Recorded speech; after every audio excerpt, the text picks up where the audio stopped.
চতুর্থ দিন ওই ব্যক্তি যখন মদিনা নববী শরীফে আসলেন, নবী আবার ওই সাহাবাদেরকে বললেন, ও আমার সাহাবারা, ওই ব্যক্তিটা হলো জান্নাতি। জোরে বলুন সুবহানাল্লাহ। যে সাহাবাটা পরীক্ষা করলেন, ওই সাহাবাটা আমার রাসূলের দিকে লক্ষ্য করে বললেন, আসসালামু আলাইকা ইয়া রাসূলুল্লাহ হাবিবাল্লাহ। আপনি কেন এই সাহাবাকে সর্বসময় জান্নাতি জান্নাতি বলে ঘোষিত করেন? এই সাহাবাকে আমি পরীক্ষা করার জন্য ওই সাহাবার বাড়িতে আমি 3 রাত কাটিয়েছিলাম, তেমনি কোনো তো ইবাদত করতে আমি দেখলাম না, কেন আপনি ওই সাহাবীকে জান্নাতি বললেন? ওই সময় দিন দুনিয়ার বাদশা হাবিবুল্লাহ হুজুর আমার এই সাহাবাদের দিকে লক্ষ্য করে কি বলেছিলেন, ও আমার সাহাবা, তুমি ওই সাহাবাকে দিকে লক্ষ্য করে ওই সাহাবাকে তুমি জিজ্ঞাসা করে দেখো, আমি নবী, আমি রাসূল, আমি বলতে পারবো না কেন ওকে আমি জান্নাতি বললাম? ও দুয়া মানুষেরা, আব্দুল্লাহ ইবনে সমর রাদিয়াল্লাহু আনহু হুজুর আমার ওই সাহাবী দেখে লক্ষ্য করে বললেন, ও আল্লাহ পাকের, ও আল্লাহ রাসূলের মহব্বতের সাহাবা, ও আল্লাহ প্যারা বান্দা, ও আল্লাহ হাবিবের সাহাবা, কি এমন ইবাদত করেছো যে ইবাদতের জন্য নবী আমার তোমাকে জান্নাতি বলে ঘোষিত করলেন? ওই সময় নবী পাকের সাহাবা, জান্নাতি সাহাবা, এই সাহাবাদের দিকে লক্ষ্য করে বললেন, ও নবী পাকের সাহাবা, ও আল্লাহ পাকের বান্দা, তেমন কোনো ইবাদত করতে পারি না, আমি রোজা রাখতে পারি না, আমি কোনো ভুল ইবাদত করতে পারি না, আমি কোনো সময় মতো নামাজ আদায় করতে পারি না, আমি শুধু দেখতে পাওয়া যায় আমি যখন গভীর রাত্রে আমি যখন শুয়ে পড়ি আরামের বিছানায় আমার পিঠটা দেবার সঙ্গে সঙ্গে যখন আমি ডান পাশে কাত হয়ে যখন আমি শুয়ে থাকি, যখন অধিক সময় অতিক্রম হয়ে যায় আমার শরীরে কষ্ট বোধ হয়, যখন কষ্ট বোধ হয় ডান পাশ থেকে বাম পাশে যখন আবার আরামের জন্য চলে যায়, আমি মহব্বত করে ভালোবেসে আমার আল্লাহকে ওই সময় ওই মুহূর্তে আমার আল্লাহকে ডাকি, আমার আল্লাহকে ডাকি মহব্বত করে প্যার করে আমার আল্লাহকে যখন ডাকি, আমার এই ডাকাটা আল্লাহ পাকের দরবারে মনে হয় পছন্দনীয় হয়ে গিয়েছে। শুধু না না, আমি এমন কিছু আমল করতে পারি না, আমি এই ছোট একটা আমল করি, প্রতি রাতের এই আমলটা করি, আর একটা আমল করি নবী আমার যেভাবে শিক্ষা দিয়েছে, নবী পাকের চাঁদ মুখের দিকে লক্ষ্য করে করে যে শিক্ষাটা আমি অর্জন করেছি, আল্লাহ পাক আল্লাহ তাআলা দুনিয়ার জমিনে মানুষকে সৃষ্টি করে পাঠিয়েছেন, যে মানুষকে সৃষ্টি করে আল্লাহ পাক পাঠিয়েছেন এই মানব জাতির ভিতরে ভেদাভেদ করে কেউ হিন্দু, কেউ মুসলিম, কেউ জৈন, কেউ খ্রিস্টান, কেউ মুসলমান রূপে পৃথিবীর জমিনে বিচরণ করছেন। এই আল্লাহ পাকের নিয়ামত, বড় নিয়ামত করে আল্লাহ পাক এই মানব জাতিকে পাঠিয়েছেন। আমি নবী পাকের সাহাবা হিসাবে আমি আল্লাহ পাককে লক্ষ্য করে রাসূলকে প্যার করে মহব্বত করে আল্লাহকে ভালোবেসে এই আল্লাহ পাকের সৃষ্টি করা এই মানব জাতির উপরে আমি কোনোদিন আমি জীবনে হিংসা বিদ্রোহ করি না। জোরে বলুন না সুবহানাল্লাহ, আর জোরে বলুন না সুবহানাল্লাহ। আমি আমার জীবনে এই মানুষের উপরে কোনোদিন হিংসা আমি করি না।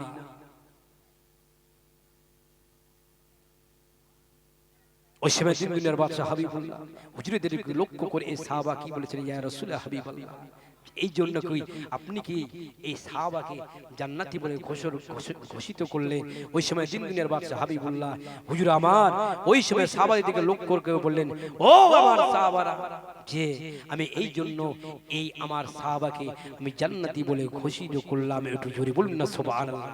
শুধুমাত্র আল্লাহকে ভালোবেসে প্যার করে মহব্বত করে ওই রাতের অন্ধকারে ঘুমের মাধ্যমে আল্লাহকে ডেকেছেন এবং দুনিয়ার জমিনে কারুর উপরে হিংসা বিদ্রুপ করে না। এই জন্য আমি এই সাহাবাকে জান্নাতি বলে ঘোষণা করলাম। একটু জোরে বলুন না সুবহানাল্লাহ। আর আমি আপনি রাসূলের উম্মাত উম্মতি হয়েছি শুধু মানুষকে দেখানোর জন্য, অত সোজা নয়। যারা মুনাফিক রূপে যারা পৃথিবীর জমিনে বিচরণ করছে, এই মুনাফিকদের জন্য কোরআনের আয়াত পাক আল্লাহ পাক অবতীর্ণ করেছে।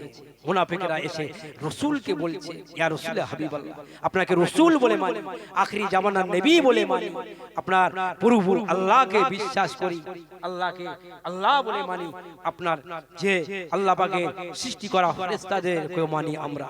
কিন্তু না, তারা কিন্তু মুখে মানে, অন্তর দিয়ে মানে না। তাই এই সমস্ত মুনাফিকদের জন্য আল্লাহ পাকের কোরআনের আয়াত অবতীর্ণ হয়েছে যে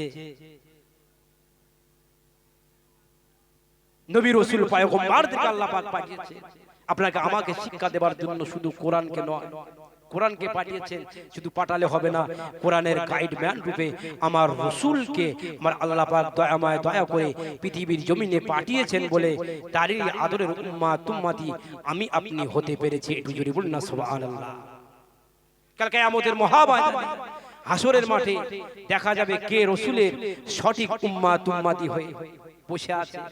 দুনিয়ার জমিনেও তার একটা সিম্পটম দেখা যাবে, নমুনা বোঝা যাবে। আমরা টাইটেলে পড়েছি, বুখারী শরীফে এসেছে, যখন কোনো মাইয়ে দুনিয়ার জমিন থেকে আখরি বিদায়, শেষ বিদায় নিয়ে চলে যাবে, ওই মাইয়েতের মুখটা দেখলে বোঝা যাবে এই মাইয়েতটা নবী পাকের সঠিক উম্মাত উম্মতি হতে পেরেছেন কিনা। একটু জোরে বলুন না সুবহানাল্লাহ। ইমাম গাজ্জালী রাহমাতুল্লাহ আলাইহি তিনি একটা কিতাব লিখেছেন, এই কিতাবটার নাম হলো দাকাতুল আখবার। এই কিতাবে এসেছে যারা নাকি নবী পাকের সঠিক উম্মাত উম্মতি হবে, এরা যখন ইন্তেকাল হয়ে যাবে, ইন্তেকাল হওয়ার সঙ্গে সঙ্গে এদের অঙ্গ প্রত্যঙ্গ থেকে এমন ঘাম বার হতে থাকবে, এত ঘাম বার হতে থাকবে, যত ঘাম বার হতে থাকবে ততই তার ইমানের শক্তি বেশি হবে। একটু জোরে বলুন না সুবহানাল্লাহ। আর সমস্ত শরীরটা পূর্ণিমার চাঁদের মতন চমকাবে। একটু জোরে বলুন না সুবহানাল্লাহ। যে এদের এই সিম্পটমটা দেখলে বোঝা যাবে। 1 তারিখের দিন দুনিয়ার বাদশা হাবিবুল্লাহ হুজুর আমার নিজের হুজরাখানায় অর্থাৎ বিবি আয়েশার ঘরে তশরিফ নিয়ে গেলেন। হুজুর আমার যখন তশরিফ নিয়ে গেলেন, বিবি আয়েশা সিদ্দিকা রাদিয়াল্লাহু তাআলা আনহা তিনি আমার রাসূলকে লক্ষ্য করে উঠে দাঁড়ালেন, আসসালামু আলাইকা ইয়া রাসূলুল্লাহ হাবিবাল্লাহ। যে আমার মনে একটা প্রশ্ন জেগেছে, আমার মনে একটা প্রশ্ন উদয় হয়েছে, আসসালামু আলাইকা ইয়া রাসূলুল্লাহ হাবিবাল্লাহ, আপনি যদি আমাকে হুকুম দেন এই প্রশ্নটা আপনাকে করতে পারি। বলে যে আপনি আমাকে এই প্রশ্নটা এই মুহূর্তে এই সময়ে আমাকে করুন, কিনা জানি আপনি কি রকম বড় কঠিন প্রশ্ন করবেন না করবেন। ওই সময় আয়েশা সিদ্দিকা রাদিয়াল্লাহু তাআলা আনহা তিনি প্রশ্ন করেছিলেন, ইয়া রাসূলুল্লাহ হাবিবাল্লাহ, কাল কিয়ামতের মহাময়দানে হাসরের মাঠে যখন সমস্ত নবীর উম্মাত উম্মতিদের তুলবেন এবং আপনার উম্মাত উম্মতিদের তুলবে, কোটি কোটি কোটি কোটি উম্মাত উম্মতিরা, আমির অন্য নবীর উম্মাত উম্মতিরা একসঙ্গে হাসর নাসর হবে। ওই সময় আপনি আপনার উম্মাত উম্মতিদের কি করে চিনতে পারবেন? কিতাবে এসে ওই সময় দেখতে পাওয়া যায় এমন একটা আলামত দেখা দেবে। আল্লাহ পাক আল্লাহ তাআলা দুনিয়ার জমিনে সূর্যের একটা মুখ খুলে দিয়েছেন, আরো 11টা মুখ খুলে দেওয়া হবে, সূর্যের 12টা মুখ খুলে দেওয়া হবে। দেখতে পাওয়া যায় ওদের কোনো হুঁশ থাকবে না, ওদের কোনো সেন থাকবে না। সমস্ত উম্মতিদের উলঙ্গ অবস্থায়, নাগ্ন অবস্থায় তোয়া হবে, তাদের কোনো হুঁশ থাকবে না। দেখতে পাওয়া যায় ওই সময় ওই মুহূর্তে বাপ বেটাকে চিনতে পারবে পারবে না, বাপ আম্মা নিজের সন্তানকে চিনতে পারবে না, মা নিজের মেয়েকে চিনতে পারবে না, বাপ নিজের ছেলেকে চিনতে পারবে না, ছেলে নিজে বাপকে চিনতে পারবে না, মা নিজে মেয়ে নিজে মাকে চিনতে পারবে না।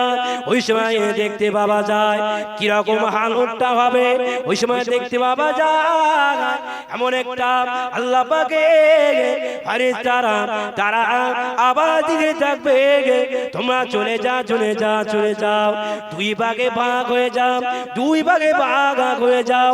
যারা আল্লাহ পাকের নাফরমানি বান্দা রূপে যারা আখিরি জামানার উম্মাত উম্মতি রূপে যারা উঠেছো, অর্থাৎ যারা গুনাহগার হিসাবে উঠেছো, তোমরা এক সাইডে চলে যাও। উপর দিকে ঘোষণা করবেন যারা আল্লাহ আল্লাহ রাসূলের হুকুমকে মেনে প্যার করে মহব্বত করে দুনিয়ার জমিন থেকে এসেছো, এক কথায় যাদের দুনিয়ার জমিন থেকে কোনো গুনাহ করে আসুনি, তোমরা এক সাইডে চলে যাও। দেখতে পাওয়া যাবে হালতটা এমনি হবে, দুই ভাগে হয়ে যাবে মানুষেরা, ওই সময় দুটো ভাগে ভাগ হয়ে যাবে, দুটো ভাগে ভাগ হয়ে যাবে সমস্ত উম্মাত উম্মাতিদের ভিতরে। আবার এক কিতাবে রিওয়ায়াত এসেছে যে না, ওই সময় ফেরেশতারা যখন এলান করতে থাকবে যে দুটো ভাগে ভাগ হয়ে যাও, কিন্তু যারা বড়ই গুনাহগার বড়ই শর্মিন্দার কবিরা গুনাহ করে উঠেছেন, যে তারা লজ্জায় মাথা আর তুলবেন না, যখন ঘোষণাকারীর ঘোষণা শুনতে থাকবে তারা কিন্তু লজ্জায় ভাগাভাগি হবেন না। কিতাবে এসেছে ওই সমস্ত উম্মাত উম্মাতিদের দেখতে পাওয়া যায় এমনই হালত হবে যারা নবী পাকের সুন্নতকে জিন্দা করে, দেখতে পাওয়া যায় দুনিয়ার জমিন থেকে নবী পাকের সুন্নতকে জিন্দা করে মাইয়িত রূপে কিয়ামতের মহাময়দানে উঠেছেন। সমস্ত উম্মাত উম্মাতিদের অঙ্গ প্রত্যঙ্গ থেকে নূর আর নূর চমকাতে থাকবে। একটু জোরে বলুন না সুবহানাল্লাহ, আর একটু জোরে হবে না সুবহানাল্লাহ। ওরা বড় শর্মিন্দা হয়ে যাবে, ওরা বড় লজ্জিত হয়ে যাবে, ওরা ভাগ হবে না। দেখতে পাওয়া যায় কিয়ামতের আলামত নামক একটা কিতাব, এই কিতাবে এসেছে দেখতে পাওয়া যায় যারা আল্লাহ পাকের নাফরমানি বান্দা হবে, ওদের মাথার উপর থেকে ছায়াগুলো সরে সরে সরে সরে সরে সরে যাবে। আর যারা আল্লাহ পাককে খুশি করে আল্লাহ আল্লাহ রাসূলকে রাজি করে কিয়ামতে উঠবে, ওদের মাথার উপরে আল্লাহ পাকের রহমতের ছায়া এসে যাবে। ওই সময় সমস্ত মানুষেরা বুঝে নেবে, অন্যান্য নবী উম্মাত উম্মাতিরা বুঝে নেবে যে যাদের মাথার উপরে ছায়াটা সরে সরে যাচ্ছে, অর্থাৎ যাদের মাথার উপরে আল্লাহ পাকের আরশের ছায়াটা এসে গিয়ে দাঁড়িয়ে গিয়েছেন, এরাই হলো আল্লাহ পাকের রাসূলের সুন্নতকে জিন্দা করা উম্মাত উম্মতি। জোরে বলুন না সুবহানাল্লাহ। যাদের মধ্যে আল্লাহ পাকের আরশের ছায়া থাকবে না, এরা সব হতভাগা উম্মাত উম্মতি। আর ইমাম গাজ্জালী রাহমাতুল্লাহ আলাইহি একটা কিতাবে লিখেছেন, এই কিতাবটার নাম হলো দাকায়াতুল আখবার। এই কিতাবে এসেছে যে নবী আমার দিন দুনিয়ার বাদশা হাবিবুল্লাহ জাহান্নামের দরবার কাছে দাঁড়িয়ে থাকবেন, জান্নাতের দরজার কাছে দাঁড়িয়ে থাকবেন, হাওজে কাউসারের কাছে দাঁড়িয়ে থাকবেন, ফুরসিরাতের কাছে দাঁড়িয়ে থাকবেন। নবী আমার দিন দুনিয়ার বাদশা হাবিবুল্লাহ মিজানের দাঁড়িপাল্লার কাছে দাঁড়িয়ে থাকবেন। ওখান থেকে লক্ষ্য করে দেখবেন যারা নাকি নবী পাকের সুন্নতকে জিন্দা করে নবী পাককে ভালোবেসে প্যার করে মহব্বত করে দুনিয়ার জমিন থেকে চলে গিয়েছেন, এদের সমস্ত উম্মাত উম্মাতিরা যখন কবর থেকে উঠবেন, এদের অঙ্গ প্রত্যঙ্গ থেকে নূর আর নূর চমকাবে। এই চমকানোওয়ালা নূর দেখে অন্য নবীর উম্মাত উম্মাতিরা ওই কোটি কোটি উম্মাত উম্মাতিদের ভিতর থেকে তারাও চিনতে পেরে যাবে এরা হলো আখিরি জামানার নবী পাকের উম্মাত উম্মাতি। একটু জোরে বলুন না সুবহানাল্লাহ। এই সমস্ত উম্মাত উম্মাতিরা যখন লাইন দিয়ে দাঁড়িয়ে থাকবে কিয়ামতের মহাময়দানে, নবী আমার কোনো হিসাব হবে না, নবী আমার ওই সমস্ত স্থান থেকে ছুটে ছুটে এসে এই সমস্ত নিজের আদরের উম্মাত উম্মাতিদের হাত কানা ধরে নবী আমার আল্লাহ পাকের দয়ার জান্নাতে টেনে টেনে টেনে টেনে নিয়ে যাবে। একটু জোরে বলুন না সুবহানাল্লাহ, আর জোরে হবে না সুবহানাল্লাহ। তারা কারা? তারা হলো এরা যারা আজকে দিনে এই মজলিসকে সম্মান করে ইজ্জত করে প্যার করে সেই মরণের দিকে লক্ষ্য করে অর্থাৎ এই না মনে করে এসে যদি বসে যায় হয়তো আজকে এই রাতটা হয়তো আমার জীবনের শেষ রাত, এই না মনে করে যদি বসে যায় এই নবী পাকে নবিয়ানা মজলিসকে যদি সম্মান করে এই সম্মান করাটাও আপনার আমার জন্য নবী পাকের নাজাতের ওসিলা হয়ে যাবে। একটু জোরে বলুন না সুবহানাল্লাহ। সকলে উচ্চ আওয়াজে দরুদ শরীফ আল্লাহুম্মা সাল্লি আলা ওয়া আলা আলি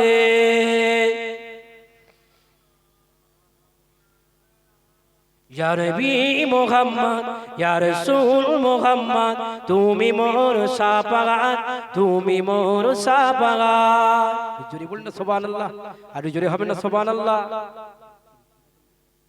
ইয়া নবী মুহাম্মদ ইয়া রাসূল মুহাম্মদ তুমি মোর শাফাআত তুমি মোর শাফাআত। পেলে দিদার একটিবার তোমাকে খোদার কসম কলিজা খুন দিয়ে তখন ধোয়াবো তোমার কদম। পেলে দিদার একটিবার তোমাকে খোদার কসম কলিজা খুন দিয়ে তখন ধোয়াবো তোমার কদম। বয়স করলে দেখিনি ভাঙলো তিনি সকল দান তুমি মোর শাফাআত তুমি মোর শাফাআত তুমি মোর শাফাআত তুমি মোর শাফাআত। ইয়া নবী মুহাম্মদ ইয়া রাসূল মুহাম্মদ তুমি মোর শাফাআত তুমি মোর শাফাআত। আল্লাহুম্মা মাওলানা মুহাম্মদ ওয়া আলি ইয়া নবী মুহাম্মদ ইয়া রাসূল মুহাম্মদ তুমি মোর শাফাআত তুমি মোর শাফাআত। কোরআন ডাক 101 আল কোরআনে নবী নাম দুটি কম আল্লাহর নাম 99 গিয়ে থাম। কোরআন ডাক 101 আল কোরআনে নবী নাম দুটি কম আল্লাহ নাম 99 গিয়ে থাম। কুসুমবিহীন দেখো ডিম এর পাবে না কোনো সাড়া কুসুমবিহীন দেখো ডিম এর পাবে না কোনো সাড়া। তুমি মোর শাফাআত তুমি মোর শাফাআত। ইয়া নবী মুহাম্মদ ইয়া রাসূল মুহাম্মদ তুমি মোর শাফাআত তুমি মোর শাফাআত। আল্লাহুম্মা সাল্লি আলা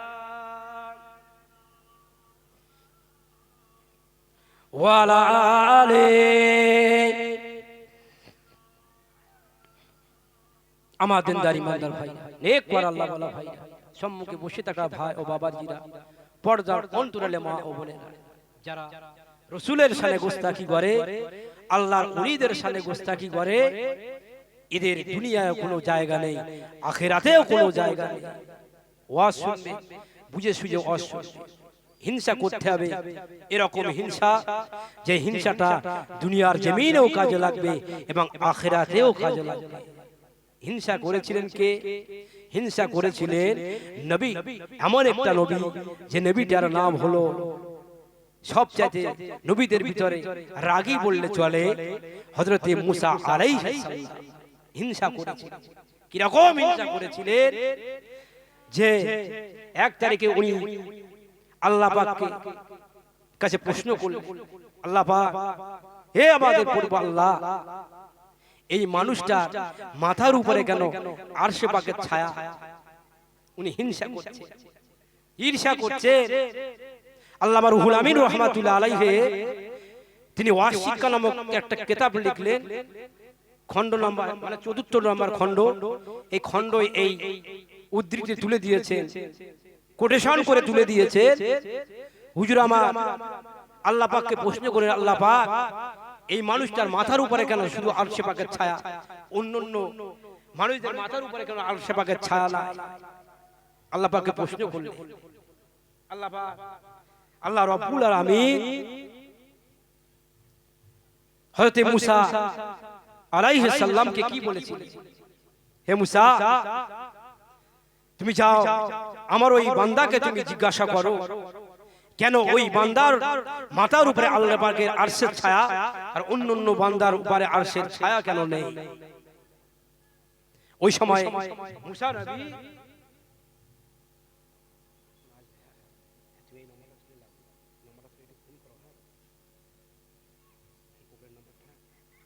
মুসা নবী ওই আল্লাহ পাকের বান্দার কাছে চলে গেলেন।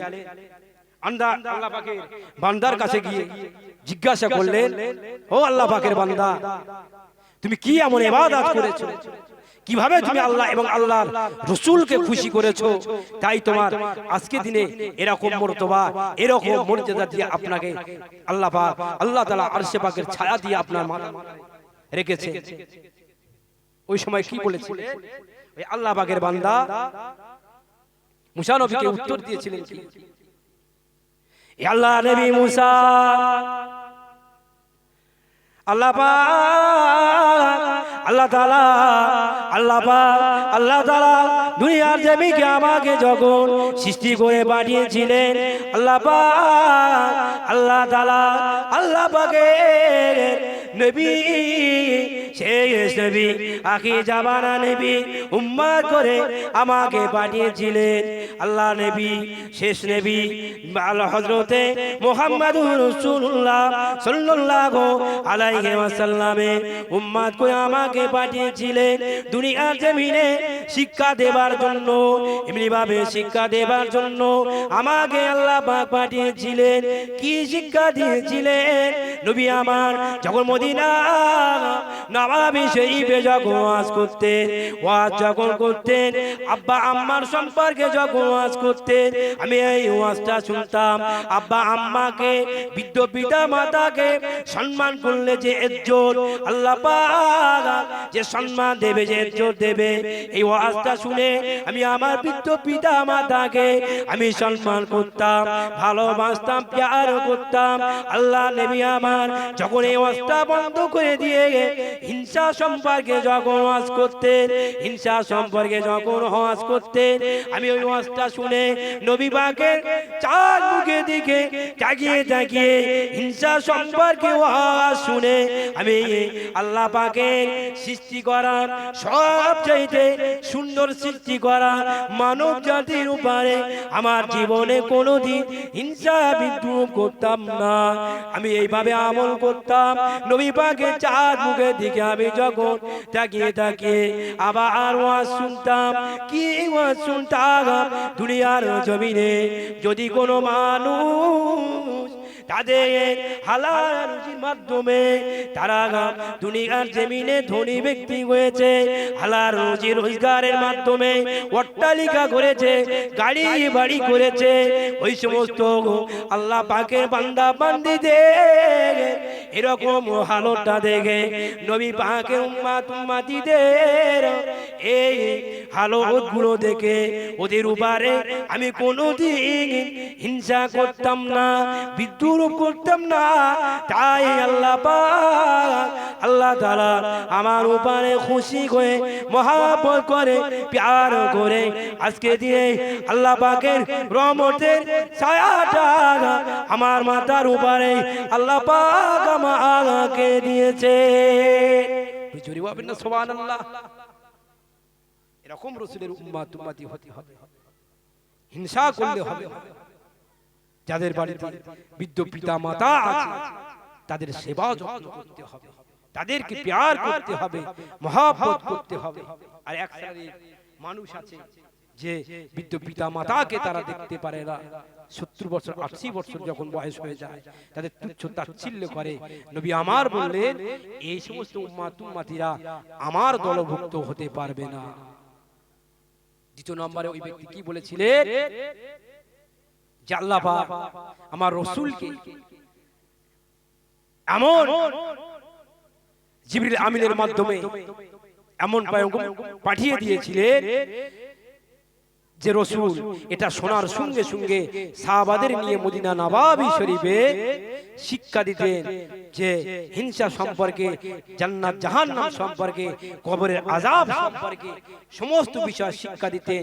যে যেভাবে শিক্ষা নিয়ে আমল করতেন সেইভাবে সেই আমলটা যে তিনি কাজে লাগাতেন এবং কাজে লাগার মাধ্যমে তিনি ফলস্বরূপ যে দুনিয়ার জমিন থেকে পেয়ে আখিরাতেও তিনি এই ফলটা পাবেন। একটু জোরে বলুন না সুবহানাল্লাহ। যে দ্বিতীয় নম্বরে কি বলেছিলেন যে আমি রাসূলের কাছ থেকে যখন হিংসা সম্পর্কে শুনেছিলাম যে একটা মানুষ একটা মুসলমান উপর মুসলমানকে দেখে হিংসা করলে কি হয়, হিংসা করলে আবু জেল আবুল ওয়াহাবের সঙ্গে হাসর নাসর হবে, হিংসা করা যাবে না। যে যখন হিংসা বিদ্রোহ মানে করতে নিষেধ করলেন রাসূল, আমি কারুর উপরে আমি আমার জীবনে হিংসা করি নাই। তৃতীয় নম্বরে কি বললেন যে নবী পাকের যে সমস্ত উম্মত উম্মতিরা তার কষ্ট করে হালাল রুজি রোজগার করে দুনিয়ার জমিনে গাড়ি বাড়ি করেছেন, অট্টালিকা করেছেন, প্রাসাদ করেছেন, যাই কিছু করেছেন না কেন, ওদের দেখে আমার কোনোদিন হিংসা বোধ হয় না। আমিও চেষ্টা করেছি ধনী হবার জন্য, আমিও চেষ্টা করেছি যে ইমানদার হবার জন্য, আমিও চেষ্টা করেছি নামাজি হবার জন্য, আমিও চেষ্টা করেছি গরিব দুঃখীদের হাতে মাথায় হাত দেবার জন্য, আমিও চেষ্টা করেছি গরিব দুঃখীদের পাশে থাকার জন্য, কিন্তু আমার জীবনে আমি কোনোদিন হিংসা করে নাই। এই জন্য আমার আল্লাহ পাক আল্লাহ তাআলা আজকে আমার মাথার উপরে আল্লাহ পাকের আরশের ছায়া দিয়েছেন। একটু জোরে বলুন না সুবহানাল্লাহ। সেরকম নবী পাকের উম্মত উম্মতি হতে হবে। আল্লামা হুজুরের কিতাবগুলো পড়বেন, আপনি বুঝতে পেরে যাবেন যে দুনিয়ার জমিনে হিংসাখোর যদি মানে তার জীবনে তওবা করে যদি আল্লাহর ওলি হতে পারে, সুদ করে যদি সে সুদকে দূরে সরিয়ে দিয়ে লাথি মেরে সরিয়ে দিয়ে যে আল্লাহর ওলিদের দরবারে গিয়ে যে তওবা করে ফিরে এসে যদি আল্লাহর ওলি হতে পারে, মদ খোর যদি আল্লাহর ওলি হতে পারে, জিনাখোর যদি আল্লাহর ওলি হতে পারে, আমি আপনি কেন হতে পারবো না? আল্লাহ আল্লাহর রাসূলের আশিক উম্মত উম্মতি আমরা কেন হতে পারবো? যে তাই আল্লাহর ওলিদের দরবারে যেতে হবে। আল্লাহর ওলিদের দরবারে কি গেলে কি হবে? ওদের যে রূহানি দুহা, ওদের যে ভয় আপনার আমার ভিতরে চলে আসবে। ওদের মুখের দিকে তাকিয়ে থাকলে যে ছোট ছোট ছোট ছোট গোলাগুলো আল্লাহ পাক এমনি করে ওই সময় ওই মুহূর্তে আল্লাহ পাকের জমিনে ঝরিয়ে দেবেন। একটু জোরে বলুন না সুবহানাল্লাহ। মির্জা হুজুর পীর কেবলা রাহমাতুল্লাহ আলাইহি একটা কিতাব লিখেছেন, আপনি আপনার ঈমানকে মজবুত করতে পারবেন না যতক্ষণ না পর্যন্ত আপনি ওলিদের দরবারে যতক্ষণ না পর্যন্ত যাবেন না। এবং ওলিদের বলতে যারা দেখতে পাওয়া যায় এমনি ভাবে আমল করা মানুষ, যাদের মুখটা দেখলে নামাজের কথা মনে আসে, যাদের মুখটা দেখলে জান্নাতের কথা মনে আসে, যাদের মুখটা দেখলে জাহান্নামের কথাও মনে আসে। একটু জোরে বলুন না সুবহানাল্লাহ। ওদের দরবারে যেতে বলেছে। তালিমে তরিকত ও বাতিনি শিক্ষা এই কিতাবের ভিতর থেকে আমি বলছি। মির্জা হুজুর পীর কেবলা রাহমাতুল্লাহ আলাইহি বললেন, ওলিদের দরবারে গেলে কি হবে? ওলিদের দরবারে যতক্ষণ না পর্যন্ত আপনারা যাবেন না, ততক্ষণ পর্যন্ত আপনার রাসূলের প্রতি আপনার মহব্বত আসবেন না। একটু জোরে বলুন না সুবহানাল্লাহ। আর যতক্ষণ না পর্যন্ত নবী পাকের ভিতরে আপনার মহব্বত আসবেন না, নবী পাকের মহব্বত আপনার ভিতরে আসবেন না, ততক্ষণ পর্যন্ত আল্লাহ পাকের মহব্বত আপনার ভিতরে আসবেন না। একটু জোরে বলুন না সুবহানাল্লাহ। সুন্দর করে লিখেছে। তাই আমরা বারে বারে ওলির দরবারে যাই, ওলিদের মুখের দিকে তাকিয়ে তাকিয়ে আমরা ওয়াজ শুনি, কি বলতে চায়, কি শোনাতে চায়। তাই 1 তারিখে আমি একটা সুদখোরের কথা বলবো, এই বলে আমার বক্তব্য ইতি টানবো। তার কারণ হলো পরপরই ইনশাআল্লাহ বক্তারা আসবেন, তারা অতি মূল্যবান বক্তব্য রাখবেন। তারা নবী পাকের সেই আদরের উম্মত উম্মতিদের নবী পাকের আদর্শে আদর্শিত হওয়া, সে আল্লাহর ওলিদের কথা শোনাবে। অনেক লম্বা চড়া ঘটনা। হাবিবে আজম নামক একটা আল্লাহ পাকের নগণ্য নিকৃষ্ট বান্দা ছিল হাবিব আজম। তিনি মস্ত বড় সুদ করেছিলেন। একদিন সুদের তোলা না তুললে তার উনান জ্বলবে না, তার খাওয়া হবে না। প্রতিদিন তিনি সুদের মাল তিনি তুলতে যেতেন। এক তারিখে তিনি কি করলেন, সুদের মাল একটা বাড়িতে তুলতে গেলেন, গিয়ে দেখলেন ওনার বাড়িতে সুদের যে বাড়তি যে দেওয়া হয় সেই অর্থটুকু দেবার মতন কিছু ছিল না। হাবিবে আজম ওই সময় জিজ্ঞাসা করলেন যে আপনার কাছে কি আছে এই মুহূর্তে। ওই সময়ে ওই সুদ করে মানে সুদ নেওয়াওয়ালা বাড়িওয়ালার স্ত্রী বললেন, আমার বাড়িতে তেমন তো কিছু নেই, আমার স্বামী তো বাড়ি নেই, আমার বাড়িতে একটা ছাগলের গোশত আছে, ছাগলের কিছু গোশত আছে। কোন লেখক লিখেছেন যে ছাগলের মাথা আছে। ওই সময় বললেন ওই সুদের পরিবর্তে ওই ছাগলের মাথাটা আমাকে দেন। এমন মস্ত বড় সুদ করছিলেন যে সুদের মালের পরিবর্তে ওই ছাগলের মাথা নিয়ে আসলেন। ছাগলের মাথাটা বিবির কাছে দিলেন, বিবির কাছে দিয়ে বললেন ভালো করে রান্না করো, আমি আবার অন্য বাড়িতে গিয়ে সুদের মালটা আমি আদায় করে নিয়ে আসি। হাবিবে আজম আল্লাহ পাকের নিকৃষ্ট বান্দা উপায় বাড়িতে চলে গেল। দেখতে বাবা যায়, উপায় বাড়িতে গিয়ে দেখলেন সুদের মালে পরিবর্তে কিছু দেবার মতো ছিল না। বেটা ছেলে বাড়িতে দাঁড়ায়, স্ত্রী এসে বললেন, ও হাবিবে আজম, আমার বাড়িতে সুদের পরিবর্তে কিছুই দেবার মতো লাগায়। বেটা ছেলে বাড়িতে রায়, আমার স্বামী বাড়িতে লাগায়।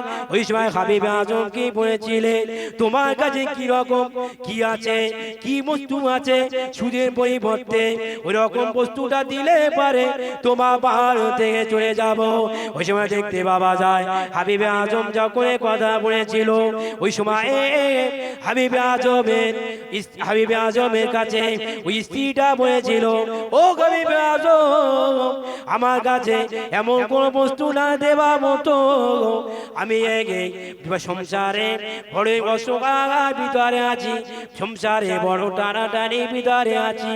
আমরা এই সময়ে মুহূর্তে এই সাজে কিছু খাবার জন্য আমি রুটি তৈরি করেছি, কিছু রুটি তৈরি করেছি। এই রুটি ছাড়া আমার ঘরেতে আর কিছু দেবার মতো নাই। বলে ওই রুটি দাই দাও, ওই রুটিগুলো আমার দাও। ওই রুটিগুলো নিয়ে চলে যায়। যে অনেক লম্বা চড়া ঘটনা। হাবিবে আজম দ্বিতীয় ওই সুদ নেওয়াওয়ালা বাড়ি থেকে ওই তৈরি করা রুটি নিয়ে আসলে কি দিয়ে খাবেন বলে ওই বিবিকে যে পূর্বে বলেছিল যে ছাগলের ওই গোশত দিয়ে উনি খাবেন, ওই রুটি নিয়ে আসলেন। আনন্দ করে বিবি বাড়িতে ঢুকলেন। বিবিকে বললে, বিবি তুমি জলদি করে আমার কাছে ওই ছাগলের গোশতটা কি পাক করেছো, ছাগলের গোশত গুলো কি রান্না করেছো? ও বিবি তুমি জলদি করে আমার কাছে নিয়ে আসো, আমি খাওয়া দাওয়া করে খাওয়া দাওয়া ছেড়ে আমি এখান থেকে চলে যাব, আবার সুদের মালগুলো আমি আদায় করতে চলে যাব, আমি সুদের মাল আবার আদায় করতে চলে যাব।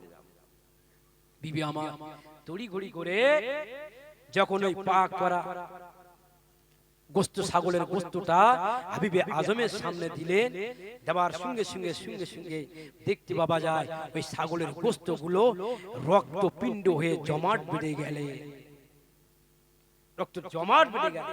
রুটি দিয়ে খেতে যাবেন, ছাগলের গোশতের দিকে লক্ষ্য করে দেখলেন যে রক্ত থল হয়ে গিয়েছে, জমাট বেঁধে গিয়েছে, আর সে রান্না করা পাক আর নেই। এই অবস্থা তিনি নিজের চোখে দেখলেন। দেখে ওনার ভিতরে মাথার ভিতরে এমন একটা মতলব আসলেন, এমন একটা ভাব আসলেন, যে ভাবটা হলো পরিবর্তন হওয়ার ভাব। একটু জোরে বলুন না সুবহানাল্লাহ, একটু জোরে হবে না সুবহানাল্লাহ। হাবিবে আজম হুজুরাবাদ এই দৃশ্যটা দেখে আর বাড়িতে দাঁড়ায় না, আর বাড়িতে যখন দাঁড়ায় না পথ দিয়ে যেতে লাগলেন, পথ দিয়ে যখন যেতে লাগলেন হাবিবে আজম দেখলেন পথের ভিতর কিছু ছেলে মেয়েরা খেলা করছে, ছোট ছোট ছেলেরা খেলা করছে। এমন নাম করা সুদ মানে সুদ করেছিল, ছোট ছোট বাচ্চারাও তারাও জানতেন হাবিবে আজমের মতন সুদখোর এই পৃথিবীর জমিনে আর দ্বিতীয় কোনো সুদখোর নাই এই সময় এই জমানায়। হাবিবে আজমকে দেখে ওই খেলনেওয়ালা ছোট ছোট বাচ্চারা কি বলেছিল, ও ভাইরা সরে যাও, পথ দিয়ে সরে যাও, এই রাস্তা দিয়ে সরে যাও, হাবিবে আজম আসছে, উনি হলেন মস্ত বড় সুদখোর। আমরা যদি এই দুনিয়ার জমিনে কোন একটা সুদখোরকে সুদখোর বলে ডাকি, মারামারি শুরু হয়ে যাবে। আর ওই বাচ্চারা, ওদের ভিতরে আল্লাহ পাক এমন জ্ঞান দিয়েছে, পরে বুঝতে পারবেন। ওই জ্ঞান নিয়ে হাবিবে আজমকে বলছেন, তোমরা আমরা সব সরে যাও, সরে যাও, সরে যাও। ওই হাবিবে আজম ওই মস্ত বড় সুদখোরে ধুলো যদি আমাদের গায়ে লাগে, ওই মস্ত বড় সুদখোরের হাওয়াটা যদি আমাদের গায়ে লাগে, আমরা অপবিত্র হয়ে যাব। সরে যাও, ওই সুদখোরকে সাইড দাও, সুদখোর রাস্তা দিয়ে বার হয়ে যায়। একটু জোরে বলুন না সুবহানাল্লাহ। ছোট ছোট বাচ্চাদের কি জ্ঞান আল্লাহ পাক দিয়েছে। হাবিবে আজম আবার এই বাচ্চাদের কাছ থেকে জ্ঞান নিলেন। উনি শুনতে পেলেন দুনিয়ার জমিনে আমি এমন সুদখোর হয়ে বিচারণ করছি, এমনই নিকৃষ্ট বান্দা হয়ে বিচারণ করছি, ছোট ছোট বাচ্চারা আমাকে চিনতে পেয়ে গেছে। আমি হলাম দুনিয়ার জমিনে নিকৃষ্ট আল্লাহ পাকের বান্দা। তারপরে পারো আমি সুদখোর, আমি এমন সুদখোর যে সুদখোরের কথাটা, যে সুদখোরের বার্তাটা, যে সুদখোরকে চিনতে ছোট ছোট বাচ্চারা তারা ভুল করে না। এ থেকেও একটা লজ্জা পেয়ে গেলে। ও দুনিয়া মানুষেরা, আল্লাহর ওলিদের দরবারে কা যেতে হবে, এই শিক্ষা থেকে আপনাকে শিক্ষা নিতে হবে। কেন আমরা আল্লাহর ওলিদের দরবারে যাই? হযরতে হাবিবে আজম হুজুর আমার এই বাচ্চাদের হাত দেখে, এই বাচ্চাদের কথা শুনে আবার লজ্জিত হলেন, শর্মিন্দার হয়ে তিনি কোথায় যাচ্ছেন? ওই জামানা বড় ইমাম, ওই জামানা বড় আল্লাহর ওলি হযরতে হাসান বসরি রাহমাতুল্লাহ আলাইহি